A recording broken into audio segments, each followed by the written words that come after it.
సొంత బలం పెంచుకోకుండా కూటమి వచ్చినప్పుడల్లా ఆ కూటమి పార్టీలకి బాకాగా మారిపోయి అధికార పక్షంతో అంటకాగుతా ఉండేటటువంటి వైనం భారతీయ జనతా పార్టీ రాష్ట్ర నాయకత్వానికి సమస్య అవుతుంది. ఒకసారి ఆలోచించుకోవాలి.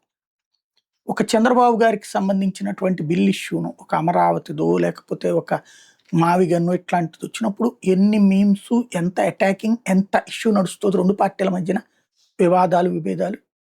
అదే టాపిక్ ఆఫ్ ద టౌన్ అయిపోతుంది, టాక్ ఆఫ్ ద టౌన్ అయిపోతుంది. ఆ స్థాయిలో అటాకింగ్ మోడ్ ఉంటుంది. ఇప్పుడు నిన్న మహిళా రిజర్వేషన్ బిల్లు ఏం ఆంధ్రాకి రాదా? ఆంధ్ర మహిళలకి సీట్లు రావా? ఎమ్మెల్యే సీట్లు కానీ, ఎంపీ సీట్లు కానీ. అలాగే డీలిమిటేషన్ ఆంధ్రాకి ప్రయోజనం కాదా? ఆంధ్ర ప్రయోజనం కూడా ఆగిపోయినట్టే కదా.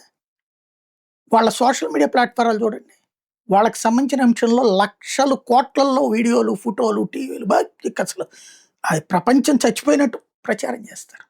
ప్రపంచం రెచ్చిపోయేలా రెచ్చగొడతారు. దీంట్లో ఇరుపక్షాలు పట్టించుకోలేదు.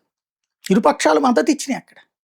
కానీ కాంగ్రెస్ వ్యూహాన్ని తిప్పికొట్టడం కానీ, కాంగ్రెస్ వ్యూహానికి వాళ్ళు చేస్తున్న ప్రచారానికి కానీ కౌంటర్ వీళ్లలో ఎంత శాతం ఇచ్చారో చూడండి.